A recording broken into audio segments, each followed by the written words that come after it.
Magandang umaga po sa bawat isa. Sabihin mo nga sa inyong katabi, bakit kapag araw ng linggo ang ganda at ang gwapo mo?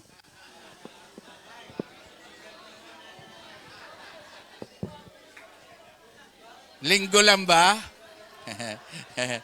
Praise the Lord. Ako nga po pala si Tatay Larry. Ako po ay nagpapasalamat dahil pinagkalooban po ako ng Panginoon at ng ating Pastor Anthony at ng kanyang leadership na mahawakan po yung pulpitong ito na ito ay pinagkatiwala kay Pastor Anthony at sa mga leaders. Grateful po ako na makasama kayo. At sa umagang ito ay naniniwala ako na lahat tayo ay pagpapalain ng Lord. So, tingnan mo nga yung katabi mo, mukhang pinagpala na ba yan?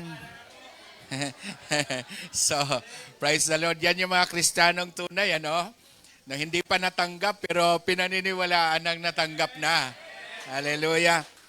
At kasama ko po ang aking may bahay, ang pinakamagandang babae sa balat ng mundo, si Nanay Sita. Ayan, tayo ka mama. Ayan po. Mabuti pa po siya, may bahay. Ako wala. Kasi siya ay may bahay ko. So, ganun na po.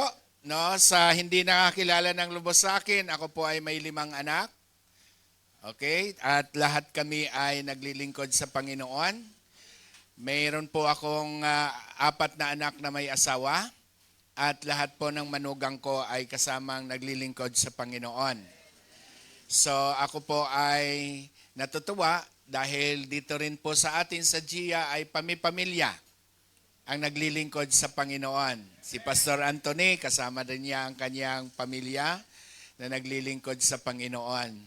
Sabihin mo sa katabi mo, paano ang pamilya mo? Kasama din. Praise the Lord. So, sa umagang ito, dahil alam natin no, na sabi ko nga kay Pastor Anthony kanina, wala po ba kayong planong maghanap ng mas bigger no, sa labas? Sa labas. Sabi ko nga, sa bagay, wala naman kayong problema kapag may mga member tayong may sasakyan kasi ang laki ng parking namin kanina doon, no? Praise the Lord. Kapag undas lang, hindi tayo makapag-park doon. Wag lang matapat na Sunday. Ano po? So, yun po ay isang privilege natin na sa ganitong lugar ay nakapagpuri tayo at nakapag-minister ang Panginoon sa bawat puso ng bawat isa.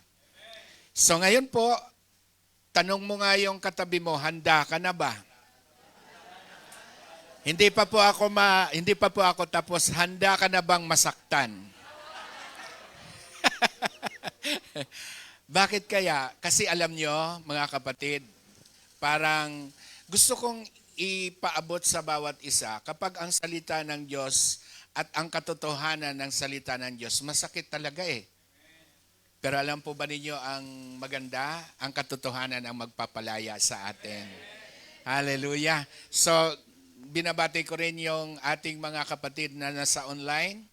Mag-comment lang po kayo sa comment section kung kayo po ay ready na sa salita ng Panginoon. At ganun din po yung ating nasa on-site. Praise the Lord. So, hindi mahirap puntahan ang inyong lugar. Dahil madalas ako dyan sa Jollibee ng Nobileta. Yun po ang meeting place namin ni Pastora Nora D. At pag ako po ay pumupunta dito ay katulad nung sa Kawit nung nakaraan, ay dyan din po at saka sa Tansa. So nakarating na rin po ako at sa susunod pong linggo ay nasa Indang po ako. Nakakatuwa na kayo ay makita. Hindi ko lang alam kung natuwa kayong makita kami. Okay, so ang ating pong pag-uusapan ngayon ay may kinalaman sa 2,000 taon na ang nakaraan na palagi po nating naririnig na mayroong Jesus na nabuhay na muli. Gusto nating tingnan sa ating mga recent life ngayon na kung yung resurrection ba ni Kristo ay ito po ba ay nagkaroon ng malaking impact sa ating mga buhay? Handa na kayo? Tayo ay manalangin. Dakilang Ama, salamat dahil malaya kami nakapagpuri sa iyo sa lugar na ito. Ang sarap purihin ang iyong dakilang pangalan. Napakasarap na makasama ka, Panginoon, sa mga pagpupuring ginagawa ng inyong mga anak.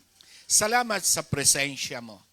At ngayon, hiling namin pagkalooban mo kami ng karunungan, hindi sa kaunawaan lang namin, kundi sa karunungan mo upang higit naming maunawaan yung mga bagay na gusto mong maunawaan namin, marinig namin yung mga bagay na gusto mong marinig namin, at magkaroon kami ng pagkakataong magpasya na isagawa ang bawat narinig namin. Ito po ang aming hiling at dalangin sa pangalan ni Jesus. Amen. So, ang atin pong pag-uusapan ay tinawag ko pong The Great Power of Christ's Resurrection. So, napakahalaga na kailangan nating ma-realize na yung pagkamatay ng ating Panginoong Hesukristo sa krus ng Kalbaryo ay napakalawak po yung epekto nito sa Christian life ng bawat tao. At ang sabi po sa Lucas Kabanatang 24, no, magsisimula po tayo sa 46, ito po ang sabi. Sinabi niya sa kanila, ganito ang nasusulat, kinakailangang magdusa at mamatay ang Kristo at pagkatapos siya ay muling mabubuhay sa ikatlong araw. So lahat tayo po ay naniniwala. Tama po ba? So ang Diyos ba natin ay buhay? Oo. Then, ang sabi po sa verse 47, sa kanyang pangalan, ang pagsisisi at kapatawaran ng mga kasalanan ay dapat ipangaral sa lahat ng mga bansa magmula sa Jerusalem. 48. Kayo ang mga saksi sa mga bagay na ito. Sino raw po ang saksi ng muling pagkabuhay ng ating Panginoon? Tingnan mo yung katabi. Saksi ba yan? Tunay ba yung witness ni Kristo? So kung tunay na witness ni Kristo, tayo, ang tanong natin, ano po ba ang kapangyarihang dala ng muling pagkabuhay ng ating Panginoong Hesukristo sa iyo at sa akin, sa pamilya mo, sa mga mahal mo sa buhay? Alam nyo, mga kapatid, ito po yung mga bagay na kailangan nating sariwain kasi ito rin yung mga bagay na madalas binabaliwala ng maraming Kristiyano. Hindi ito taga-Nobileta, ibang Kristiyano ang pinag-uusapan natin, ha? Kasi alam ko ang mga taga-Nobileta ay masunurin sa Panginoon. Amen ba? So, papalitan na natin yung pangalan, Chia Nobileta. Okay, praise the Lord. Now, dito po natin makikita ano po ba ang kapangyarihang dala ng muling pagkabuhay ni Kristo sa buhay mo at sa buhay ko at sa buhay ng mga taong nakapaligid sa iyo. Mga taong nagmamahal sa iyo at minamahal mo. 1 Corinthians chapter 15, verse 17. Ang sabi po rito, no? At kung hindi muling binuhay si Kristo, kayo'y nananatili pa sa inyong mga kasalanan at walang katuturan ang inyong pananampalataya. Balikan po natin yung verse 47 ng Luke chapter 24. Anong sabi? Sa kanyang pangalan, ang pagsisisi at kapatawaran ng mga kasalanan ay dapat ipangaral sa lahat ng bansa. Kung sa ibang translation po, ang ginamit na bansa ang bansa ay hindi po bansang Amerika, hindi po bansang Thailand, hindi po bansang Korea, Hong Kong, kundi ikaw ay isang bansa. Tao po ang tinutukoy rito. Hello, hindi po lugar. So ibig sabihin, pag sinabing bansa, dito sa Nobileta ay napakaraming bansa. Sino rito yung Bisaya? Taas ang kamay, huwag mahiya. Pareho tayo. Di ba? Sino dito yung Ilocano? Bicolano? So lahat tayo ay bansa. Sino dito yung Tagalog? Pure na Tagalog. Yan. So bansa. Kasi ang bansang tinutukoy ay may kanya-kanyang kultura, may kanya-kanyang lingwahe. Hello? Tama?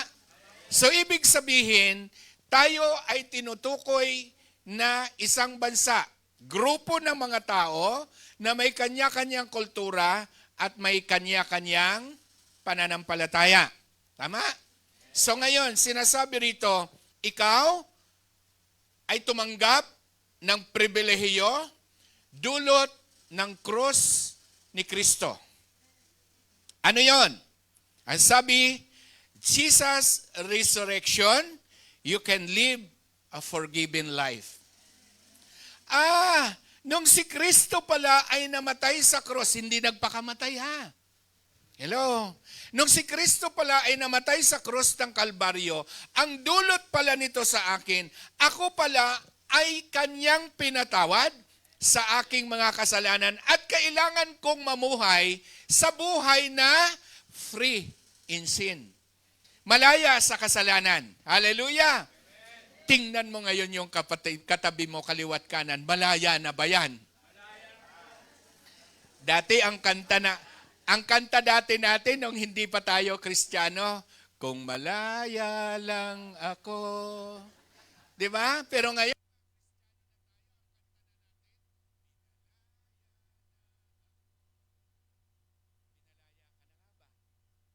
wala bang nagmumulto sa luma mong pagkatao? O tahimik na kayo, ano? Kasi alam natin na meron at meron. Sabi nga, wala daw himala, kaya si Nora Honor, ayun na, nasa Lord na. Dahil sabi niya, walang himala. Nakuha ninyo ang ibig kong sabihin, mga kapatid. So tayo pala ay mayroong pribilehiyong tinanggap na tayo ay pwede nang mamuhay na malaya sa kasalanan. Kaya nga ang sabi niyon sa ating binasa, 1 Corinthians chapter 15, verse 17. Ito yung reason na dapat nating maunawaang mabuti. At kung hindi muling binuhay si Kristo, kayo'y nananatili pa sa inyong mga kasalanan at walang katuturan ang inyong pananampalataya. So ayaw ng Diyos na makalimutan natin na tayo ay pinalaya na. Kasi kapag nakalimutan natin, babalik at babalik tayo sa nakaraan. Kagagaling ko lang po kahapon sa Cotabato, North Cotabato. Kami pong mag-anak, si Pastor Stephen, ang wife niya, kami ni nanay. So, umatin po kami doon ng youth camp ng Jesus Gin na church. So, napansin po namin, narinig namin na mayroong mga Kristiyano na sila ay matagal ng Kristiyano pero nabubuhay pa rin sa kasalanan. Hindi pa rin malaya sa kasalanan. Nakalimutan ng mga Kristiyanong nag-declare o nag-claim na sila ay Kristiyano, na sila ay pinalaya na. Alam nyo mga kapatid, ito yung dapat nating ma-realize. Hindi ang Kristiyanong buhay ay pasipagan. Hindi ang Kristiyanong buhay ay patalinuan. Hindi ang Kristiyanong buhay ay palakasan. Kundi ang Kristiyanong buhay ay, hello, malaya. Hindi tayo kontrol na ng kasalanan. Kasi mayroong tumubos sa atin. Mayroong nagbayad. Hindi ka na kailangang mag-pay ng tubo kung nakasangla yon. Tama ba? Pinatawad na tayo. Hello?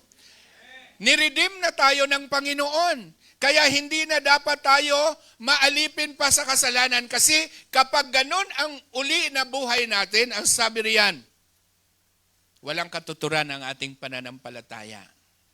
Parang nagpakilala kang Kristiyano. Kristiyano ka ba? Oo, Kristiyano din ako. Oy, ano ngayon? Kung Kristiyano ka. Di ba? So ibig sabihin, ang Kristiyanong buhay ay na-experience nila yung love, forgiveness ng ating Panginoon. Kaya may transformation.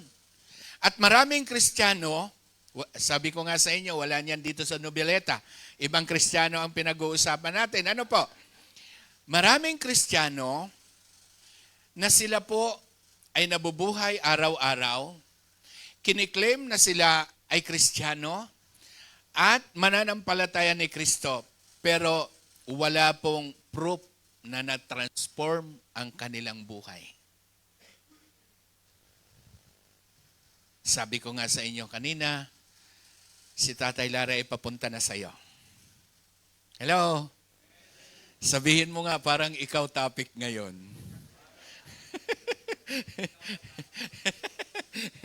Okay? Willing na willing, ay napakaraming Kristiyanong willing na willing makinig ng salita ng Diyos. Nai-enjoy nila yung salita ng Diyos. Kapatid, ang salita ng Diyos ay hindi informational. Para ma-inform ka lang, matuto ka lang, para may magamit ka para sa debate, kapag may nagtanong sa'yo, pwede mong isagot, at malaman nilang, may alam to sa Bible. Pero sad to say, ang karamihan na problema, lalo na sa season natin ngayon, lahat ng Kristiyano ay nagpapatotoo na sila ay Kristiyano. Pero, bilang ang mga Kristiyanong namuhay sa totoong buhay Kristiyano. Sabihin mo sa katabi mo with humility, hindi ikaw yun. Sabi nung katabi mo, talaga-laga. Okay? So nandito pa lang tayo, marami pa tayong pag-uusapan. Sabi po sa verse 18, hindi lamang iyon, lilitaw pa na ang lahat ng mga namatay na sumampalataya kay Kristo ay mapapahamak. Kapag yung testimony natin ay hindi proven doon sa ating lifestyle, ibig sabihin, hindi maniniwala yung mga taong nakapaligid sa atin na wala pang ugnayan kay Kristo, wala pang tunay na relasyon kay Kristo na mayroong muling pagkabuhay.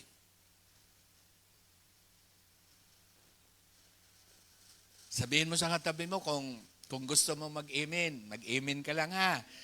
Pero kung ayaw mo, ako na lang ang mag-amen para sa'yo. Ha? So ganun ang gagawin natin. Agree? Kapag sa tingin mo ay totoo yung naririnig natin, isigaw mo, yes, Lord! Totoo yan! Amen ba? Okay, yan. Ay, sorry. So now, ano ang sabi riyan?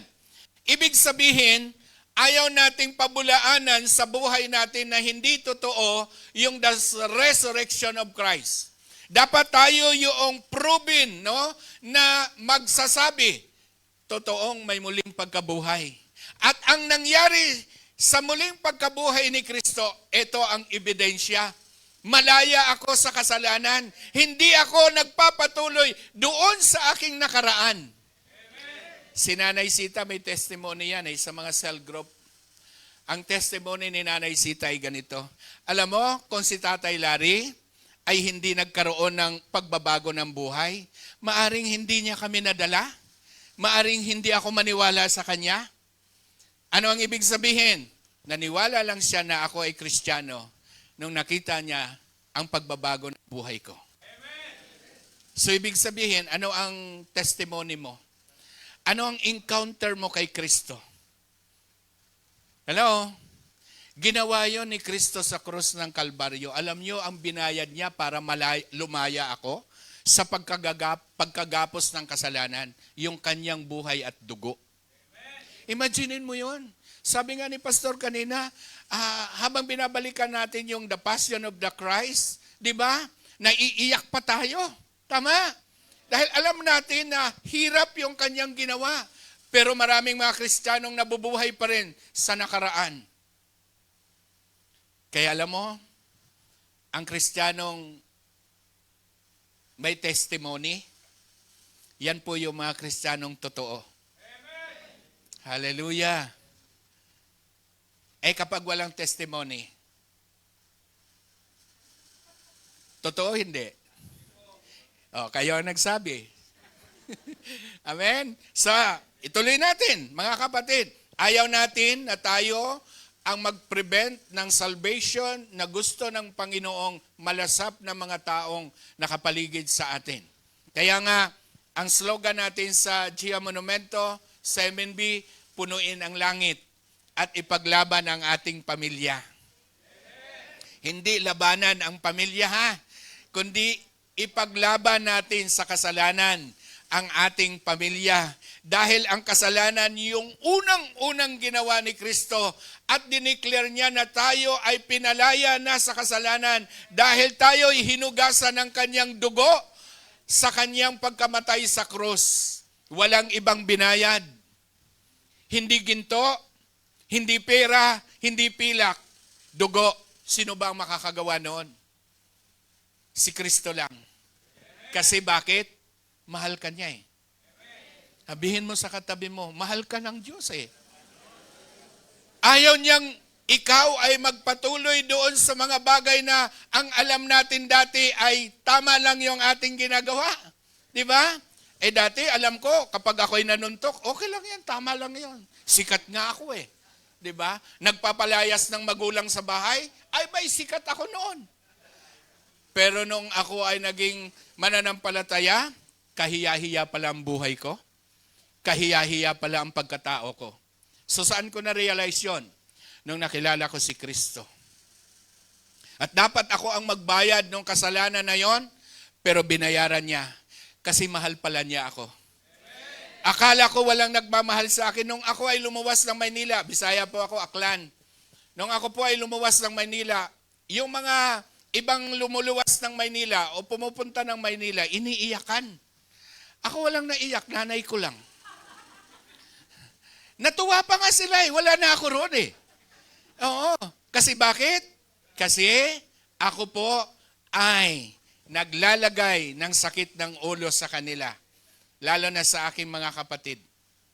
Kapag ako po ay nalasing, hello, umuwi ng madaling araw, sa probinsya kasi kapag late ka nang umuwi, ang pagkain mo ay tinatakpan lang ng bilao sa lamisa. Mas nauna pa sa akin yung pusa. Pag dating ko, walang pagkain, gagawin ko flying saucer yan, yung mga pinggan, kaldero sa labas. Ganyan kabait si Tatay Larry noon. Pero praise the Lord, 1986, meron Diyos na nagbago ng buhay. Dahil merong Jesus na namatay sa krus at pinalaya ako sa aking nakaraan. Yung dati kong natutulog ako sa kanal, sa kalasingan. Hello? Pinalaya ako ng Panginoon. At ang aking, nung ako ay bago-bagong mananampalataya, no? Ako yung asawang pinapalayas ng bahay. Bakit? Ang sabi ni Nanay Sita, ang galing-galing mo sa labas, mangaral ng salita ng Diyos, kasi nagbabahay-bahay ako lagi. Tapos pagdating mo sa bahay, ang init-init ng ulo mo. Isang umaga, pag uwi ko tanghali, sinalubong ako ng aking mga damit sa hagdanan. Oh, lumayas ka na! Alam nyo, yun yung nagbigay sa akin ng malaking turning back. Na-realize ko na kailangan ko palang abutin yung aking pamilya. Hindi pala lang ang ibang tao. Kundi kailangan ko palang magiging good testimony sa aking asawa at sa mga anak kong palaki pa lang. And praise the Lord. Tinulungan ako ng Panginoon na magkaroon ng pagbabago ng buhay. Dahil na-realize ko, wala na pala yung kasalanang pwedeng mag-control sa aking buhay at ibalik ako sa aking nakaraan. Kapatid, gusto ko ring sabihin sa iyo, kung ako ay nagtagumpay at lumaya doon sa nakaraan, siguradong sigurado ikaw din ay kayang-kaya mong lumaya sa nakaraan. Bakit? Kasi yung Jesus na kinilala ko at tinanggap ko, siya rin yung Jesus na minahal mo at pinaglilingkuran mo ngayon. Siya rin yung may kapangyarihang ikaw ay palayain. Hallelujah! So ang sabi po sa verse 19 ng chapter 15, kung ang pag-asa natin kay Kristo ay para lamang sa buhay na ito, ikaw at ako na ang pinaka-kawawa.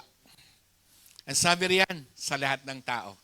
So ang pag-asa natin ay hindi dito lang sa buhay na ito, kundi ang pag-asa natin ay doon sa buhay na walang hanggan. Kaya sabi ni Flavier, let's do it. Trabahuhin natin ang ating kaligtasan. Trabahuhin natin yung pagkakaroon ng transformation sa ating buhay. Gusto kong sabihin at ipaabot sa bawat isa na may pagmamahal, huwag nating paglaruan yung buhay Kristiyano natin. Hello? Seryosuhin po natin yung takbuhin na inilaan ng Panginoon sa atin. At sigurado ako, buhay mo, buhay ko, ay magiging magandang halimbawa sa mga taong nakapaligid sa iyo. Ano magiging result? Hindi na kailangan silang magtanong kung anong meron ka. Hindi na kailangan silang magsabi, no, nasasama ako sa iyo, kundi ang sasabihin nila, katulad mo na rin ako. Bakit? Sa pamamagitan ng buhay mo, matatransform din nila ang buhay nila. Bakit? Makita nila na may totoong Kristo na nagbabago ng buhay. So ayaw nating magiging kawawa. Kung alam na nating tayo ay mananampalataya. Sabihin mo sa katabi mo, huwag ka naman malungkot. Amen ba? Okay. Sabi sa Romans chapter 6, verse 22. Ngunit ngayon, o ngayong pinalaya na kayo mula sa kasalanan at maging alipin na ng Diyos, ang natamo ninyo ay isang buhay na banal at ang ibinubunga nito'y buhay na walang hanggan. Sabihin mo sa katabi mo, ang buhay mo ay hahantong sa langit. Sikapin natin yan, na ang buhay natin ay hahantong sa langit. Amen po ba? Hallelujah! Huwag lang tayong mag-desire na hanggang ang buhay natin ay pang nobeleta lang. Panglangit to. Amen ba? Buhay na panglangit. Yun po yung gusto ng Panginoon. Ang sabi sa verse 23, sapagkat kamatayan ang kabayaran ng kasalanan, ngunit ang kaloob ng Diyos ay buhay na walang hanggan. May pangako. Ano yung pangako? Buhay na walang hanggan. Kaya wag tayong mag-settle dito sa paraan ng mundo. Kundi hayaan natin, habang tayo ay nandito, pinaprocess natin yung tunay na obedience natin sa Panginoon at dinidesire natin na araw-araw, hindi mo na kailangang kantahin, binabago. Binabago. Hindi na ganon. Hindi na kailangan kantahin. Kinakanta nga natin yun, pero walang pagbabago. Pero kung kahit hindi natin kinakanta yon, pero nagbabago. At ang witness niyan ay yung kasama mo.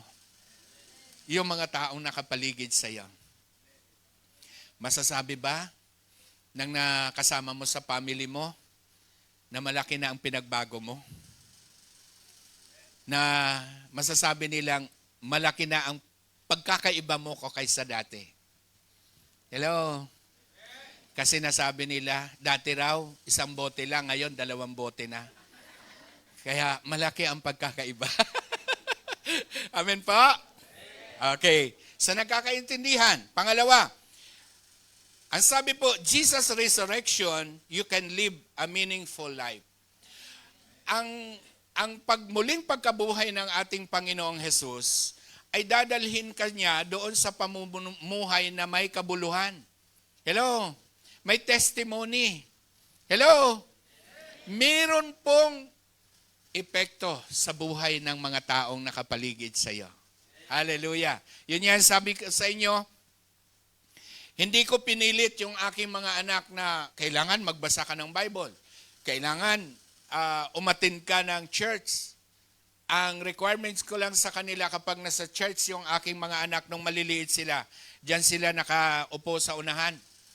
At kapag may nakita akong natutulog, pag uwi sa bahay, may ceremonial yan. Bakit ka natutulog sa church? Hindi tulugan ang church. Kailangan makinig ka sa salita ng Diyos. Siyempre mga bata yun hindi ko naintindihan. Inaantok pala yun, ano? Kasi ang mind ko, kailangan ma-absorb mo yung salita ng Diyos. Hello? So ang ginawa ko, dahil doon sa service namin, ay maaga, ang ginawa ko pagdating sa gabi, sa bahay, tuwing gabi, ay nagkakaroon kami ng family devotion. Nung sila ay maliliit, kami ni Nanay Sita yung naglilid sa kanila. Nung sila ay nag-high school na yung panganay ko, si Pastor Stephen, siya na rin ang naglilid ng kanta, siya ang naglilid ng gitara, at ako ang nag-i-exhort, no? So palit-palit. So tinuruan ko sila kung ano yung ginagawa sa church, dalhin mo dapat yan sa bahay. Kasi alam nyo, sabihin mo sa katabi mo, alam mo ba? Hindi pa, no? Hindi mo pa alam, ano? Kasi ipapaalam ko. Eto yon. Maraming mga Kristiyano, sabi ko sa inyo, hindi yon taga Nobeleta, ano?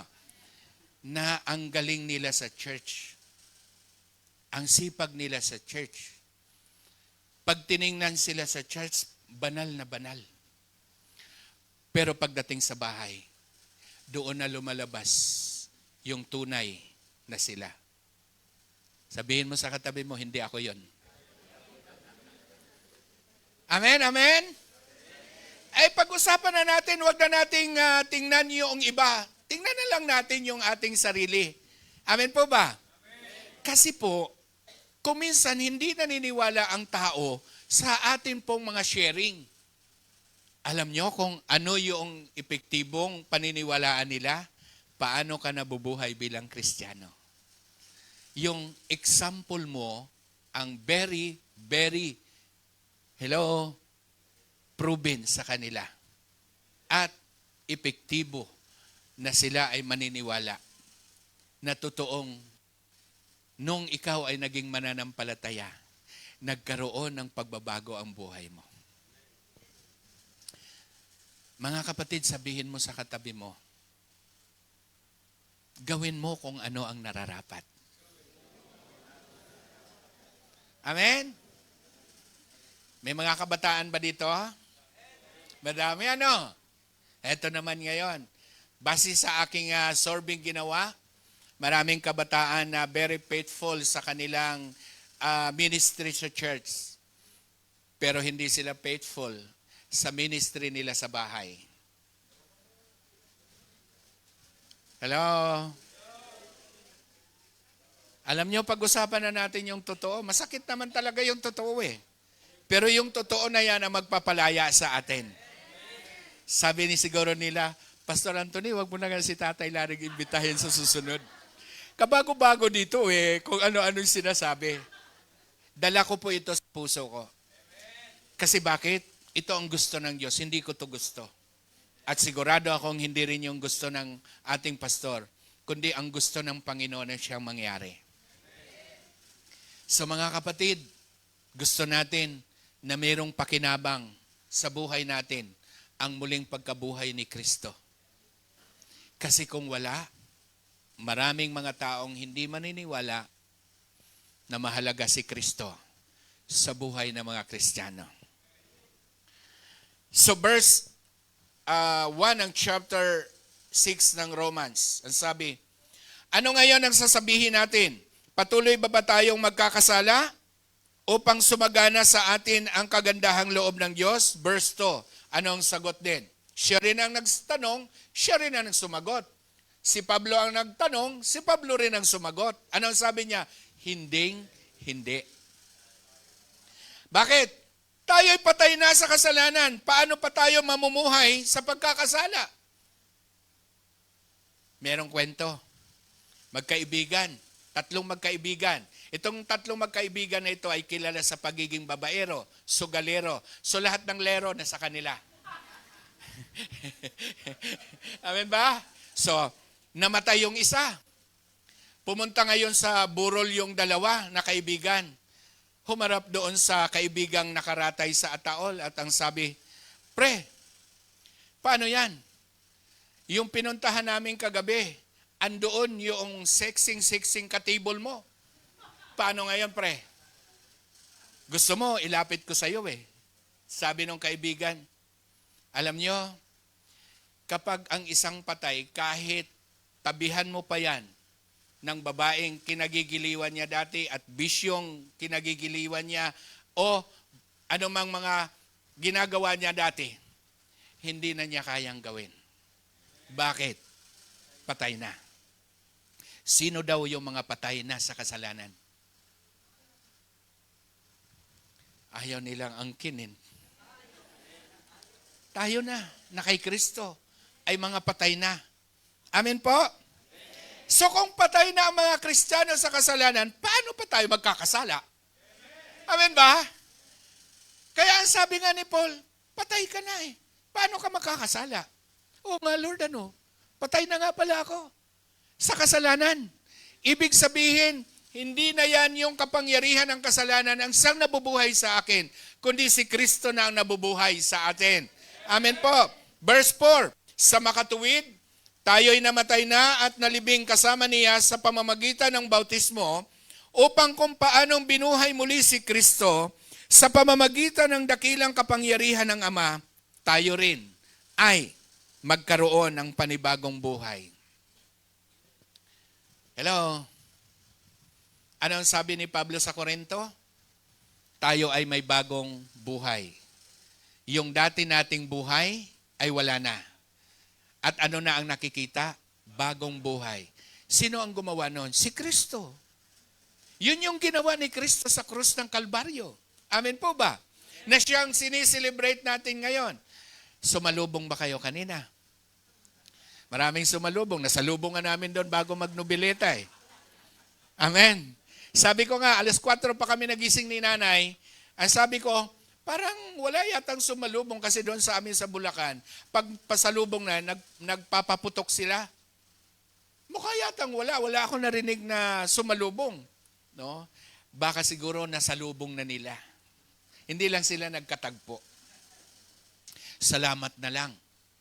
Amen. Si Kristo ay hindi na kailangan salubungin. Si Kristo ay nasa puso natin. At siya ang nananahan at nagkakaroon ng kapangyarihan para ikaw at ako ay mamuhay ng malaya sa kasalanan. At magkaroon ng meaningful na buhay. So ngayon, meron na bang kahulugan ng buhay mo? Oo, di ba? Bakit? Kasi tinalikuran natin yung nakaraan eh. At ngayon, tayo ngayon ay nabubuhay sa paraan ni Kristo. Okay? Nagkakaintindihan. Verse 6 ng chapter 6 ng Romans. Ang sabi, alam natin na ang dati nating pagkatao ay ipinako sa krus kasama ni Kristo para mamatay. Kaya hindi na tayo dapat alipinin pa ng kasalanan. So nung ipinako si Kristo, naipako na rin yung ating mga kasalanan. Nung si Kristo ay nabuhay na tayo sa panibagong buhay. Ano yung panibagong buhay? Hindi alipin ng kasalanan, kundi malaya sa kasalanan. At hindi na uli magpapaalipin. Kasi bakit? Sabi sa verse 7, sapagkat ang taong patay na ay malaya na sa kasalanan. Hallelujah! I-congratulate mo yung katabi mo. Malaya ka na. Siguro nag-iisip, Tatay Larry, totoo nga bang malaya? Bakit pa ulit-ulit pa rin ako sa kasalanan ko? Parang wala akong kapangyarihang tanggihan. Sabihin mo sa katabi mo, isip mo lang yon. Ang totoo talaga, may kapangyarihan ka na para tanggihan. Amen po. It's a matter of, decision lang yan na tayo ay mamuhay ng may kalayaan. Pangatlo, Jesus' resurrection can bring a powerful life. Ang dala sa iyo ay makapangyarihang buhay. Di ba? Bakit? Ano ang sabi? Ephesians chapter 2, verse 6. Dahil sa ating pakikipag-isa kay Kristo Jesus, tayo'y muling binuhay na kasama niya upang mamunong kasama niya sa kalangitan. Sabihin mo, congratulations, leader ka na pala. Amen? So, ibig sabihin, powerful ka kasi leader ka. Hindi ka sumusunod, kundi ang kasalanan na ang minamanduan mo kasi makapangyarihan ka na. Hindi pa rin sila natuwa. Hallelujah! Praise the Lord! So, ibig sabihin, tayo pala ay ginawang leader at hindi tayo buntot. Ulo tayo. Paano nyo? So, dapat ma-realize yun ng maraming Kristiyano na hindi tayo dapat basta-basta nagagapi ng anumang mga tangka ng kaaway para tayo ay ibalik sa nakaraan. Ibalik doon sa mga pangyayari na tayo ay magkakasala. Kasi ang sabi, no, verse 7, ginawa niya ito upang sa darating na mga panahon ay maipakita niya na di masukat na kasaganaan ng kanyang kagandahang loob saan daw? Sa kabutihan niya sa atin sa pamamagitan ni Kristo Jesus. Bakit daw niya ginawa yon? Para sa atin? Kasi ang sabi sa verse 1 ng chapter 2, kasi dapat malaman natin, patay na kasi tayo noon eh. Amen ba? Noon pa'y patay na tayo, kayo sa inyong mga pagsuway at mga kasalanan. Ano tayo noon? Verse 2, namuhay kayong gaya ng mga taong makamundo. So si Pablo ngayon ay binabalik niya sa atin kung sino tayo, yung nakaraan natin. Amen po ba? Ano ang sabi? Sakop kayo noon ng kapangyarihan ni? Papayag ka pa ba? Na si Satanas pa rin yung leader mo? Leader ka na ngayon eh. Dapat si Satanas, tagasunod mo na lang. Bakit mo tagasunod? Pag sinabi mong hindi, susunod siya, hindi ka niya tutuksoin. Hindi ka magkakasala. Hello? Kasi bakit? May kapangyarihan ka. Then, ano ang sabi? Ang hari ng mga espiritong naghahari sa mundo at siya rin ang espiritong kumikilos sa puso ng mga taong ano raw? So, hindi na tayo yung hindi masunurin. Tayo na yung mga taong sumusunod sa Diyos. Amen ba? Sabihin mo, salamat, naging masunurin ka. Mga takusa, takot sa Diyos, hindi sa asawa. Okay, so maliwanag yon na tayo ay may kapangyarihan, na tayo ay makapamuhay ng victorious life. Amen po? So, parang hindi pa rin kayo natuwa. Parang gusto ninyong maging alipin pa rin. Hindi. Gusto nating ma-realize, oo nga no, bakit nga ba ako nahihirapan na talikuran yung mga bagay na ito? Meron pala akong kapangyarihan na tanggihan. Amen? Yung mga kasinungalingan ng kaaway at pandarayan ng kaaway. Amen po ba? Amen. So may kapangyarihan tayo. Verse 4, subalit, chapter 2 uli ng Epeso. Subalit napakasagana ng habag ng Diyos at napakadakila ng pag-ibig niya sa atin. So ano ang pag-ibig ng Diyos? Sagana at dakila. So ibig sabihin, hindi siya mauubusan. Hindi ka mauubusan kung hindi ka mahal ng iba. No? May mga taong hindi nagmamahal sa iyo. Kapatid, ang Diyos hindi nagsasawang mahalin ka. Alam niyo, may light yan ang kaaway. Lalo sa mga panahon niya yung mga kabataan, uso daw ngayon, ayon sa survey, yung relationship na imyo. Alam niyo mga kabataan kung anong imyo? Ha? Mutual understanding. Maraming mga kabataang nakapasok sa relation na yan. Pero alam po ba ninyo, delikado yan. Kasi ang imyo sa definition ni Tatay Larry, mag-isang umibig. Akala mo mahal ka pero hindi pala. Akala mo totoong-totoo ang pangako sa iyo pero hindi pala. Ang totoo pala, ikaw lang ang nagmamahal, siya ay hindi. Masakit, hindi? Masakit, di ba? Pag nalaman mo na mahal mo, pero hindi ka pala mahal. Ang sakit, Kuya Ede. Di ba? Pero alam po ba ninyo, makinig kayo mabuti. Ano kayang pakiramdam ng Lord na mahal ka pero hindi mo siya mahal? Hindi mo siya sinusunod. Ano kayang pakiramdam ng Diyos? Ibinigay ko sa iyo buhay ko. Binayaran ko yung hindi mo kayang bayaran na kasalanan. Tapos, ako lang ang nagmamahal? Hindi mo ako mahal? At kaya mo akong ipagpalit sa iba? At nagkakaroon ng complication yon. Yung sakit na yon ay MU. Nagkakasakit yon ng UTI. Sino yung mga medical practitioner dito? Alam niyo yun kung ano ang ibig sabihin ng UTI? Iba ang Tatay Larry. Ang ibig sabihin ng UTI, umasa, tapos iniwan. O, di ba? Di ba ang sakit-sakit kapag asang-asa ka na siya na nga, pero malaman mo, wala na, pinagpalit ka na ba sa iba? Makinig mabuti. Asang-asa si Lord na mahal mo siya, pero dumating ang araw, pinagpalit mo siya sa iba. Sa karir, trabaho, pamilya, sarili. Maraming mga Kristiyanong ganyan. Kaya wag na ninyong hayaang magkaroon ng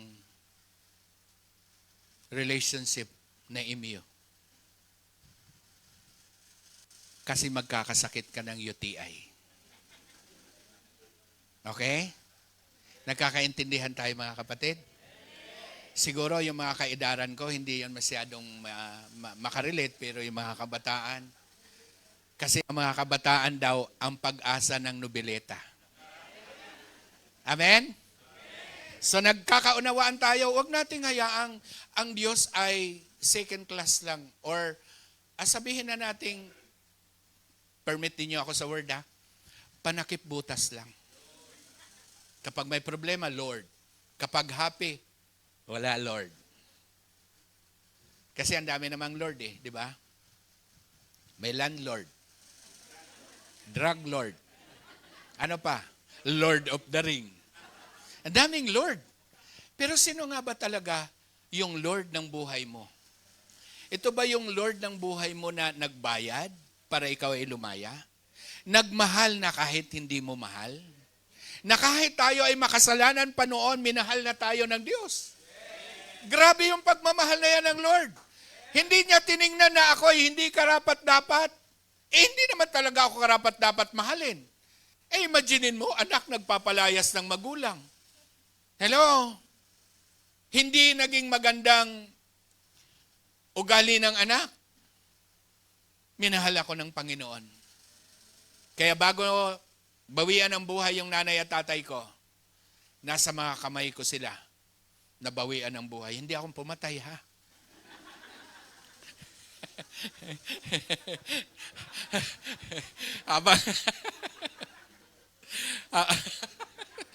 Baka may isip ninyo, nako, Tatay Larry, habang naghihingalo, hawak ko ang kanilang kamay at sinigurado ko yung salvation nila. Amen? So, last verse na babasahin natin. Verse 5, tayo'y binuhay niya kasama ni Kristo nung tayo'y mga patay pa dahil sa ating pagsuway. Naligtas nga kayo dahil sa kanyang kagandahang loob. Palakpakan natin ang Panginoon. Sabihin mo sa katabi mo, mamuhay ka ng malaya sa kasalanan. Pinalaya ka na. Hallelujah! Hallelujah! May Diyos na nagpalaya sa atin. At hindi na tayo uli magpapaalipin pa. Tayong lahat ay tumayo. Hallelujah. So, meron ba kayong mga pamilyang nandito? Kung hindi kayo magkakatabi, punta kayo sa inyong mga pamilya, ha? Kung tatay, kung nanay, anak, magkakapatid, no? So, punta kayo at kayo ay maghawak-hawak kamay bilang pamilya. Sige po, huwag kayong mahiya. Pamilya nyo yun. Oo. Mapalad kayo kung nandyan yung mga tatay at nanay ninyo.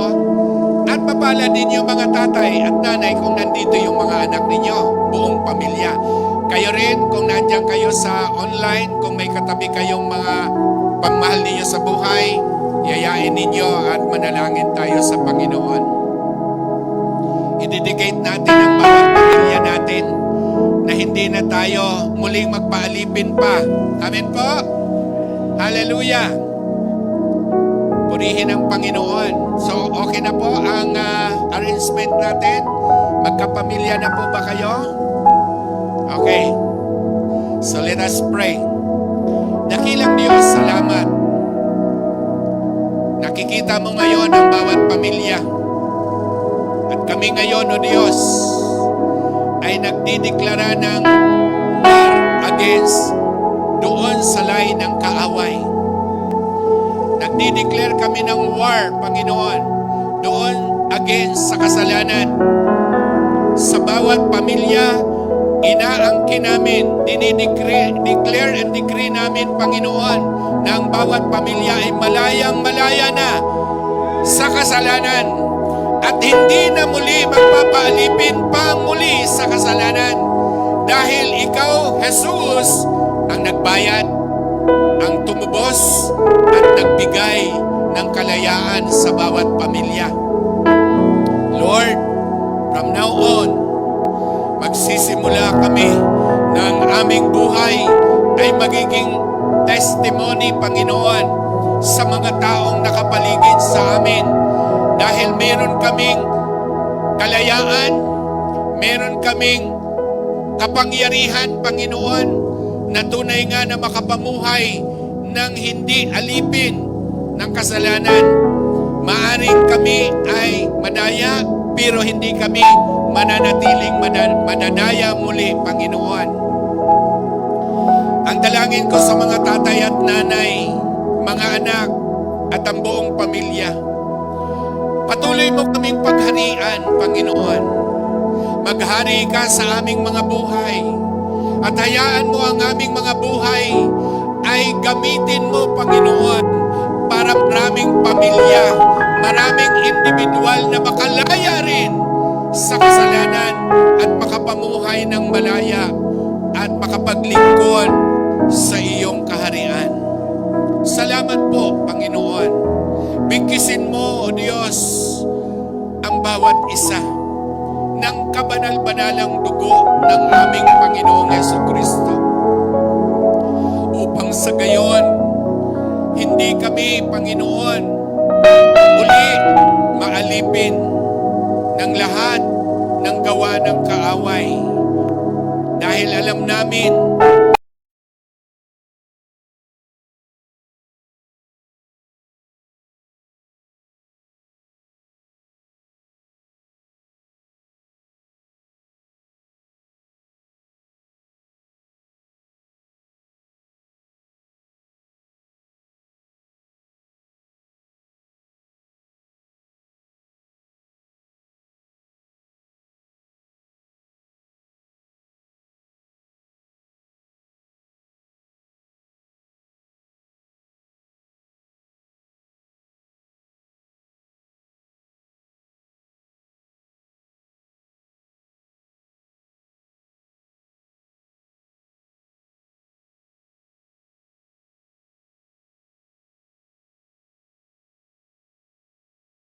pero hindi kami papayag na mananatili kami sa pagkakamali at pandaraya ng kaaway. Lord, ang simbahan ito na binuksan mo at patuloy mo, Panginoon, na gamitin bilang pagpapala.